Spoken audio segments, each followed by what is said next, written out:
नमस्कार, मैं हूं दीपाली राणा। आप देख रहे हैं आपकी कमाई बढ़ाने वाला पर्सनल फाइनेंस का हमारा खास शो योर मनी, जो हर रोज हम आपके लिए लेकर आते हैं ताकि आपको ये सिखा सके कि फाइनेंशियल प्लानिंग क्यों करनी चाहिए, कैसे करनी चाहिए और क्या है बेहतर तरीका। दरअसल जिंदगी के हर कदम पर पैसों की जरूरत के लिए फाइनेंशियल प्लानिंग बहुत ही जरूरी है। तो योर मनी ना ही सिर्फ आपको ये बताता है कि बचत करना क्यों जरूरी है, बल्कि उस बचत किए गए पैसे को कहाँ लगाना है उसके बारे में भी आपको राय देता है। तो अगर अब तक आपने अपने इन्वेस्टमेंट्स प्लान नहीं की है, फ्यूचर को प्लान नहीं किया है, तो आज से अभी से योर मनी के साथ जुड़कर आप कर सकते हैं।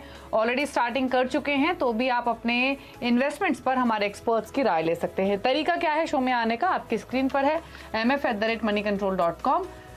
ये हमारा ईमेल आईडी है। इसके अलावा हमारा व्हाट्सएप नंबर है 7045220000। इसके अलावा #AskAwaz योर मनी लिखकर आप अपने सवाल हमें भेज सकते हैं। ये शो फेसबुक, ट्विटर पर लाइव भी जा रहा है, वहां आप ये हैशटैग लिखकर अपने सवाल भी पोस्ट कीजिए। प्लस आप ये शो लाइव भी देख सकते हैं इन सोशल मीडिया प्लेटफॉर्म्स के जरिए। आज हमारे साथ मनी मंत्रा के फाउंडर विरल भट्ट मौजूद हैं। विरल नमस्कार, स्वागत है आपका। क्वेरीज हम शामिल करें शो में, उससे पहले आज एक बहुत ही इंपॉर्टेंट टॉपिक पर हम बातचीत करेंगे और वो है लोन। दरअसल ये लोन एक ऐसा टर्म है जहां हम अपने सपनों को पूरा करने के लिए बैंकों की मदद लेते हैं, लेकिन अगर इस मदद का इस्तेमाल और टाइमिंग सही तरीके से की जाए तो ही ये बेनिफिट होती है, अदरवाइज ये मुसीबत भी बन जाती है। तो विरल आज आपको यही बताएंगे कि जो गुड लायबिलिटीज होती हैं या फिर गुड लोन और बैड लोन क्या होते हैं, कर्ज हमें कब लेना चाहिए, किन जरूरतों को लेना चाहिए, क्या प्लानिंग होनी चाहिए लोन लेने से पहले, ताकि वो एक गुड लायबिलिटी के तौर पर ही रहे, बैड लायबिलिटी में टर्न ना हो। तो विरल बताइए हमारे व्यूअर्स को गुड और बैड लायबिलिटीज के बारे में। थैंक यू दीपाली जी, आपने शो पे बुलाया मुझे। आपने सही कहा। आज अगर हम देखें, आज इंडिया में, भारत में उधार तो काफी आसानी से मिल जाता है और उसके वजह से बहुत सारे लोग कहीं ना कहीं उधार लेते हैं, लोन लेते हैं। बट मैं आज ये कहना चाहूंगा कि ये जो भी आप लोन लेते हैं, वो लोन आपको डिवाइड करना चाहिए। लेने से पहले सोचना चाहिए क्या वो गुड लोन है या बैड लोन है। अभी ये गुड लोन और बैड लोन क्या होता है, यानी गुड लोन अगर आप देखें तो जो लोन आप जिसको आप एज इन्वेस्टमेंट देख सकते हैं, आपको आपके जहां पे भी आप वो लोन जिस वजह से लोन ले रहे हैं उसको आपको एसेट क्रिएट करके दे रहा है, या तो उसका इंटरेस्ट रेट कम है तो वो गुड लोन है, और कहीं ना कहीं जो जिस वजह से आप ले रहे हो उसकी वैल्यू को वो कहीं ना कहीं आगे जाके वो आपको इंक्रीज करके दे रहा है। तो बैड लोन क्या हो सकता है, जहां पे इंटरेस्ट रेट आप बहुत ही ज्यादा दे रहे हो उसको आप बैड लोन कह सकते हो। और अगर देखें तो बहुत ही आसान तरीके से मिल जाता है और उसका इंटरेस्ट रेट ज्यादा होता है तो उसको आप बैड लोन कहते हो। और कहीं ना कहीं वो आपकी जो वैल्यू है उसको वो कम करता है, नहीं के इंक्रीज करता है। जैसे गुड लोन में अगर आप गुड लोन लेते हो तो कहीं ना कहीं जिस वजह से आपने गुड लोन लिया है तो उसकी वैल्यू को वो इंक्रीज करता है। वैसे ही बैड लोन जो होता है आपके वैल्यू को वो डिक्रीज करता है। तो लोगों को देखना बहुत ही जरूरी है कि कौन सी गुड लोन होती है और कौन सी बैड लोन होती है। ओके, तो ये तो एक इम्पोर्टेंट बात है कि कब हमें लोन लेना चाहिए, लेकिन आम तौर पे home loan, car loan, education loan, ये कुछ ऐसे लोन हैं जिसके सबसे ज्यादा कंज्यूमर्स होते हैं अपनी जरूरतों को पूरा करने के लिए। अच्छा, एक चीज और बताइए, ये तो कुछ ऐसी नेसेसिटी हैं या फिर कुछ ऐसे सपने हैं जिनको पूरा करने के लिए लोन की मदद ली जाती है, लेकिन बहुत सारे लोग क्रेडिट कार्ड का भी इस्तेमाल करते हैं, वो भी एक तरीके का लोन ही होता है। कहते हैं क्रेडिट कार्ड का अगर आप इस्तेमाल कर रहे हैं तो डिसिप्लिन बहुत जरूरी है, अगर आपने डिसिप्लिन नहीं रखा तो यही आपका जो क्रेडिट कार्ड है ये आपकी एक बैड लायबिलिटी के रूप में टर्न हो जाएगा। तो ये बताइए किस तरीके के लोन से हमें बचना चाहिए, अवॉइड करना चाहिए। दीपाली जी, यहाँ पे मैं आपको बताना चाहूंगा और दर्शकों को भी ध्यान रखना है कि जो गुड लोन होती है, जैसे होम लोन हो गया, उसको आप गुड लोन कह सकते हैं। क्यों कह सकते हैं?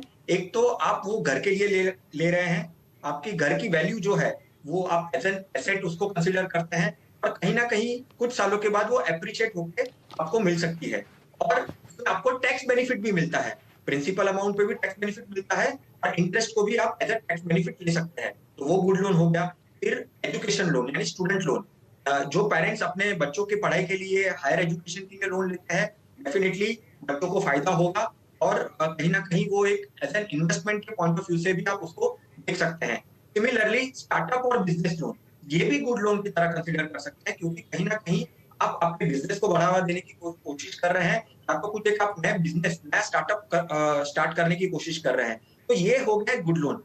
सिमिलर वे में जैसे आपने क्रेडिट कार्ड कहा, तो क्रेडिट कार्ड को बैड लोन में रखता हूँ, क्योंकि अगर उसका इस्तेमाल, जैसे आपने सही कहा कि इस्तेमाल अगर सही तरीके से नहीं होता है, मैं उसका पेमेंट जो है मेरा क्रेडिट कार्ड से मैंने स्पेंड तो किया, बट मैं अगर टाइमली पेमेंट नहीं करता हूँ तो मुझे उसके ऊपर इंटरेस्ट देना पड़ता है, और इंटरेस्ट की 15 से 25% से वो आपको इंटरेस्ट से आपको उसको भुगतान करना रहता है, तो वो एक बैड लोन हो गया। और सिमिलर वे पर्सनल लोन और कार लोन, क्योंकि कार भी अगर आप लेते हो लोन से तो उसका जो वैल्यू है, यानी आप अगर 5 या 10 साल के बाद बेचना चाहोगे तो उसकी जो वैल्यू है, आपने जिस वैल्यू में उसकी ली रहेगी, लोन ली रहेगी, वो वैल्यू आपको घटकर वापस आएगी, तो वो भी एक बैड लोन हो गया। और पर्सनल लोन तो हमेशा ऐसा कहते हैं कि पर्सनल लोन नहीं लेना चाहिए, क्योंकि उसका इंटरेस्ट बहुत ही ज्यादा होता है। डेफिनेटली हमने कहीं ना कहीं कुछ इमरजेंसी होती है, प्रॉब्लम्स में आते हैं, इसके लिए हम लोग पर्सनल लोन के लिए जाते हैं, बट उसको भी मैं कहता हूँ कि वो बैड लोन है, हो सके तो अवॉइड करिए। बिल्कुल। तो चलिए, उम्मीद करते हैं कि जब आगे से आप लोन ले किसी भी तरीके का, तो इन बातों का ख्याल रखें। क्रेडिट कार्ड को भी एक नेसेसिटी के तौर पे देखना चाहिए, ना कि एक लग्जरी के तौर पे। अगर आप क्रेडिट कार्ड ओन करते हैं तो बहुत अच्छी बात है, बहुत सारे बेनिफिट्स भी आपको क्रेडिट कार्ड पे मिलते हैं अगर आप कुछ नेसेसिटी की चीजें लेते हैं, लेकिन डिसिप्लिन बहुत जरूरी हो, टाइमली पेमेंट बहुत जरूरी है। सिमिलरली पर्सनल लोन की जैसे बात की विरल ने, यहाँ पे इंटरेस्ट रेट बहुत हाई होता है, लेकिन I am sure personal loan वही लोग लेते हैं जिनको बहुत इमरजेंसी होती है। अगर आपको इमरजेंसी नहीं है, सिर्फ अपनी लग्जरी के लिए आप पर्सनल लोन ले रहे हैं, तो ये गलती ना करें, ये फिर बैड लोन में हो जाएगा। नेसेसिटी के लिए डेफिनेटली ले सकते हैं, इसीलिए ये टूल बना भी है। तो चलिए अब आगे बढ़ते हुए सवालों को करते हैं शामिल। इंद्रनील चक्रवर्ती वेस्ट बंगाल से हमारे साथ फोन लाइन पर हैं। इंद्रनील नमस्कार, बताइए क्या सवाल है आपका। जी नमस्ते मैडम। हेलो, सुनाई दे रहा है? नमस्ते जी नमस्ते। तो मेरा जी, सवाल बिल्कुल। था मेरा साल अभी 25 साल है। मैं 2019 से एसआईपी स्टार्ट किया है। तो मेरा फर्स्ट एसआईपी था एसबीआई फोकस्ड फंड में। मैं 4000 करके एसआईपी करता था। तो फिलहाल मैंने वो एसआईपी को डिवाइड किया है दो फंड में। एक है Canara Robeco small cap fund, जिसमें मैं 2000 करके अब एसआईपी कर रहा हूँ, और फोकस्ड में मैंने 3000 कर दिया, मतलब डिवाइड कर दिया। और मेरा एक लमसम अमाउंट है 11,17,000 का, जो मैंने एसबीआई ब्लू चिप में रखा है। मेरा टारगेट है 10 साल बाद क्या टोटल अमाउंट 40 लाख तक जाएगा?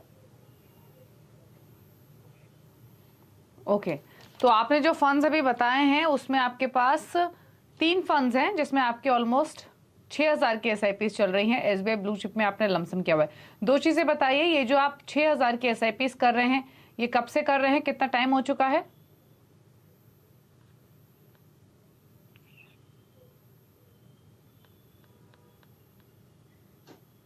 इंद्रनील जी, आपकी हेलो। एसआईपीज कब से चल रही हैं ये? 2019 से। ओके, ठीक है, तो ऑलमोस्ट 3 इयर्स हो चुके हैं। विरल, 3 साल हो चुके हैं एसआईपीस को। एसबीआई ब्लू चिप में भी लमसम है 12 लाख रुपए। 40 लाख का ही टारगेट है 10 साल में, तो बहुत अग्रेसिव टारगेट नहीं है। दूसरी अच्छी बात यह है कि इनकी इनकम अच्छी है, 5 लाख रुपए महीना ये कमाते हैं। तो क्या सजेशन रहेगा इनके टारगेट के लिए, क्या व्यू है?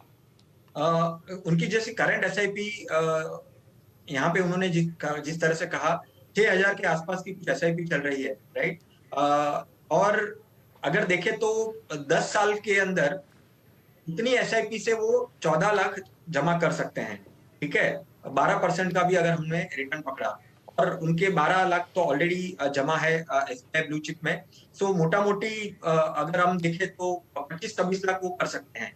अगर उनको वो वैसे देखने जाए तो पूरा अगर उनको 40 लाख अगर 10 साल में करना है, तो टोटल अगर 17,000 की एसआईपी वो करते हैं, 17,000 की एसआईपी अगर वो जाते हैं, तो डेफिनेटली वो 40 लाख 10 साल में इजीली वो अचीव कर सकते हैं। और जो फंड्स हैं इनके पास, उन्हीं के साथ कंटिन्यू करें या कुछ चेंजेस करने की जरूरत है, या कुछ और फंड्स आप सजेस्ट करना चाहेंगे अगर ये 17,000 की एसआईपी करते हैं तो? यस दीपाली जी, 2 फंड्स वो यहाँ से सिलेक्ट कर सकते हैं। एक तो लार्ज एंड मिड कैप का जो कैटेगरी है वो यहाँ पे मिसिंग है, तो वो भी एक देख सकते हैं। और एक सेक्टोरियल फंड्स भी ले सकते हैं। हालांकि उनका जो टेन्योर है, उन्होंने कहा है 10 साल। एक सेक्टोरियल फंड्स भी रहते हैं, तो काफी वो एग्रेसिव तरीके से वो रिटर्न्स दे सकते हैं। सेक्टोरियल फंड स्पेशली मैं बोलूंगा यहाँ पे आज के टाइम पे बैंकिंग एंड फाइनेंस जो फंड्स होते हैं, बैंकिंग कैटेगरी के फंड्स जो होते हैं, उसमें डेफिनेटली अभी वो जा सकते हैं। तो दो फंड्स ऐड कर सकते हैं और टोटल एसआईपी उनको जो करनी है वो 17,000 की टारगेट करनी है। तो यानी एग्जिस्टिंग फंड जो हैं 3 उनके साथ भी कंटिन्यू करें और 2 फंड्स ऐड कर लें। स्पेसिफिक नेम आप दे सकते हैं क्या कि कौन से मिड कैप या फिर कौन से बैंकिंग और फाइनेंस फंड कोई ऑप्ट करें? यहाँ पे मिराई का बैंकिंग फाइनेंस फंड देख सकते हैं और एक लार्जर मिड कैप जो मिसिंग कैटेगरी मैंने बोला उनके पोर्टफोलियो में नहीं है, तो वहां पे टाटा देख सकते हैं। ओके, चलिए ठीक है।